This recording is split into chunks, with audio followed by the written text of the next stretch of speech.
बड़ी रोशनी चमकती है और उस बच्चे की आत्मा आकाश में उठा ली जाती है। और उस बच्चे ने देखा एक बहुत ही तेज रोशनी उसके सामने दिखाई दे रही है, जो कि आकाश के सबसे ऊपर से यानी कि स्वर्ग से शुरू होकर स्वर्ग से आकाश की छोर तक जाती है। वह आग के खंभे के समान था, वह आग की लपटों के समान था, या हम यह कह सकते हैं कि उसका कोई रूप आकार नहीं था, वह निराकार था। और उसने मुझसे कहा, आकाश मेरा सिंहासन और पृथ्वी मेरे पांवों की चौकी है। मैं हाथों के बनाए हुए मंदिरों में नहीं रहता, मैं तुम्हारे हृदयों में रहना चाहता हूँ। उसकी आवाज बिजली के समान थी। जिस प्रकार बिजली कड़कती है उसी प्रकार उसके बोलने का शब्द मैंने सुना। उसके अंदर सूरज से भी कई गुना आग थी। मैं उससे कई हजार और लाखों किलोमीटर की दूरी पर था, फिर भी मैं उसकी उपस्थिति में उसके सामने खड़ा नहीं रह पा रहा था। और मैं जलने लगा और मैं इस चिल्लाहट के मारे चिल्लाने लगा, बचाओ, मैं जल रहा हूँ। और तभी यीशु मसीह उनके बीच आ जाते हैं और यीशु मसीह उस बच्चे को लेकर स्वर्ग लोक में आ जाते हैं। आप कौन हैं? मैं यीशु हूँ, परमेश्वर पिता का एक लौता बेटा। यीशु परमेश्वर का बेटा? हाँ, जिस बड़ी रोशनी को तुमने अभी देखा था वह मेरे पिता हैं। क्या तुम जानते हो तुम्हारा नाम अमित है? मेरा नाम अमित? लेकिन ये आपको कैसे पता? लो, खुद ही देख लो। और यीशु मसीह उस बच्चे को एक दृश्य दिखाते हैं। कितना प्यारा बच्चा है हमारा, हम इसका नाम अमित रखेंगे और ये बड़ा होकर मेरी तरह बनेगा। मैं तुम्हें तुम्हारी माता के गर्भ में आने से पहले ही मैं तुम्हें जानता हूँ। तो क्या आप मेरे परमेश्वर हैं? हाँ, मैं तुम्हारा परमेश्वर हूँ और परमेश्वर एक ही है और सब कुछ उसी के द्वारा बनाया और रचा गया है। तो मेरा क्या धर्म है? मैं किस धर्म का हूँ? धर्म मनुष्यों द्वारा बनाया गया है। ये सूरज, चांद, तारे और ग्रह, पृथ्वी और उसमें जो कुछ है सब परमेश्वर ने बनाया है। उनका क्या धर्म है? क्या वह सभी के लिए नहीं है? पानी का क्या धर्म है? सूरज की रोशनी पूरी पृथ्वी पर पड़ती है, किसी खास धर्म या जाति पर ही नहीं। तो क्या कभी सोचा है, जब सूरज चांद का कोई धर्म नहीं तो मनुष्यों का धर्म कहाँ से आया? क्या उन सबको एक ही परमेश्वर ने नहीं बनाया? मेरा धर्म क्या है?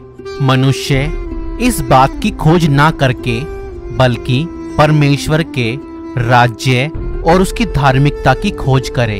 यानी कि जैसा परमेश्वर भला है, मनुष्यों को भी वैसा ही धार्मिकता वाला होना चाहिए। और आज लोग सच्चे परमेश्वर से दूर हैं। वह सच्चे परमेश्वर को जानते तक नहीं। वह लोग पाप में जी रहे हैं और विनाश की ओर आगे बढ़ रहे हैं। और यह कहकर यीशु बहुत दुखी हुआ और रोते हुए पिता परमेश्वर से उन सभी लोगों के लिए मध्यस्थता की प्रार्थना करने लगा। वह कह रहा था, पिता परमेश्वर, इन्हें माफ कर, क्योंकि ये नहीं जानते कि ये क्या कर रहे हैं। इन्हें एक मौका और दे।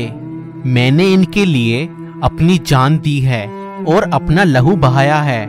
यह एक दिन इस बात को समझेंगे और अपने पापों से फिरेंगे। और तभी परमेश्वर का एक स्वर्गदूत वहां आता है और उस बच्चे से कहता है, परमेश्वर एक ही है और कोई उसे बना नहीं सकता, कोई उसे पैदा नहीं कर सकता। परमेश्वर जिसने सब कुछ रचा वह एक सबसे बड़ी शक्ति है वह मनुष्यों की तरह नहीं है, वह हड्डी मांस लहू नहीं है, क्योंकि कोई हड्डी मांस लहू परमेश्वर नहीं हो सकती। वह तो इंसान ही हुआ ना। पिता परमेश्वर मनुष्यों से प्रेम करते हैं, इसलिए उन्होंने अपने एक लौते पुत्र को एक कुंवारी के द्वारा पैदा करके इस संसार में भेजा, ताकि वह परमेश्वर के कामों को प्रकट कर सके और लोगों को परमेश्वर से जोड़ सके। जो आदमी और औरत से जन्म लेता है वह पूरा मनुष्य है, मगर यीशु ने एक कुंवारी औरत के द्वारा और पिता के अंश के द्वारा जन्म लिया। यीशु मसीह 100% मनुष्य था और उसे शरीर में चोट लगने पर दर्द होता था, मगर वह 100% परमेश्वर था, क्योंकि परमेश्वर का अंश उसमें था। वह मनुष्यों को पाप से छुड़ाने और पापियों को बचाने के लिए मनुष्यों के बीच मनुष्य बनकर आया। वह मरकर तीसरे दिन मुर्दों में से जी उठा, और उसका जी उठना बताता है कि मृत्यु पर भी उसका अधिकार है। और अब पिता परमेश्वर ने यीशु मसीह के हाथों में न्याय का और स्वर्ग और पृथ्वी का सारा अधिकार दे दिया है। और यहाँ तक कि जो कुछ मनुष्य यीशु मसीह के नाम से पिता से मांगे वह उन्हें वह देगा। अब जो कोई यह विश्वास करेगा कि परमेश्वर पिता ने मेरे पापों के लिए अपने एक लौते पुत्र को भेजा, अनंत जीवन उसी का है, और वह मृत्यु से पार होकर जीवन में प्रवेश करेगा। जो पुत्र को ग्रहण करेगा उसे पिता भी ग्रहण करेगा। जिसके पास पुत्र है, यानी जिसके पास यीशु है, उसके पास पिता परमेश्वर भी है, क्योंकि जितनों ने यीशु मसीह को ग्रहण किया, पिता परमेश्वर ने उन्हें अपनी संतान बना लिया, क्योंकि वह सब यीशु के लहू से खरीदे गए हैं। यानी कि हमारा धर्म यही है कि हम एकमात्र परमेश्वर पर ईमान लाएं और हम परमेश्वर पिता के स्वभाव में जिएं और बुराई को छोड़ भलाई करें और परमेश्वर के एक लौते पुत्र के नाम पर विश्वास करें। हाँ, बिल्कुल सही कहा तुमने। और उस दिन मैंने जाना कि यीशु मसीह हमसे कितना प्यार करते हैं। और वह बच्चा अमित पृथ्वी पर वापस आ जाता है और वह तुरंत उठकर प्रार्थना करता है, हे पिता परमेश्वर, मैं विश्वास करता हूँ कि आज से कई हजार साल पहले आपने मेरे अपराधों के कारण, मेरे पापों के कारण अपने एक लौते पुत्र यीशु मसीह को इस जगत में मेरे पापों की जगह मरने के लिए भेज दिया, ताकि उसके जान देने से, उसके लहू बहाने से मेरे पाप मिटा दिए जाएं। प्रभु यीशु मसीह, मैं एक पापी मनुष्य हूँ। मेरे पाप और अधर्म को क्षमा कर और मुझे अपने लहू से धोकर साफ कर। मैं अपने जीवन में आपको अपना मुक्तिदाता, अपना उद्धारकर्ता ग्रहण करता हूँ। आप मेरे जीवन में आइए और मुझे अपनी संतान बनाइए। प्रभु यीशु मसीह, मैं आपको अपने जीवन में आमंत्रित करता हूँ। आमीन। और यह प्रार्थना करके वह बच्चा प्रभु यीशु मसीह को अपने जीवन में अपना मुक्तिदाता, अपना उद्धारकर्ता, अपना परमेश्वर ग्रहण करता है। अगर आप भी प्रभु यीशु मसीह को अपना मुक्तिदाता, अपना उद्धारकर्ता ग्रहण करना चाहते हैं, तो आप यह प्रार्थना कर सकते हैं। और यह प्रार्थना करने के बाद वह बच्चा सो जाता है और सुबह आंखें खुलने पर वह अपने माता पिता को अपने सामने पाता है और वह बच्चा उन्हें देखकर बहुत खुश होता है।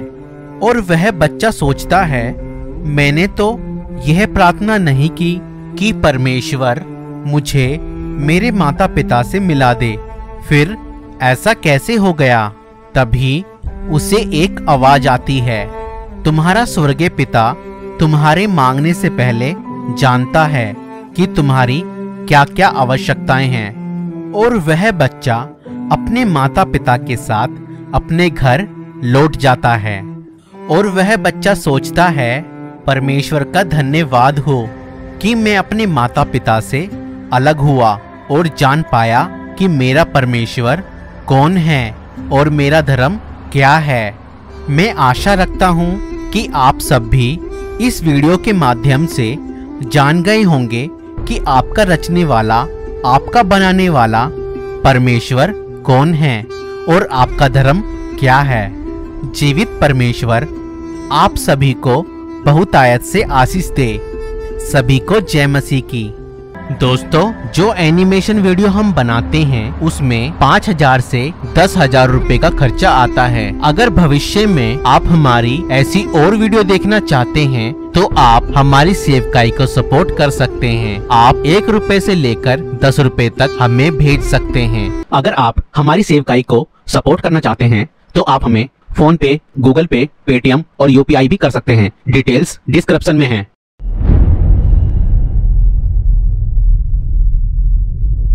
तो दोस्तों, अगर आपको ये वीडियो पसंद आई तो इस वीडियो को लाइक करें और अगर हमारे चैनल पर नए हैं तो हमारे चैनल को सब्सक्राइब करें। Thank you.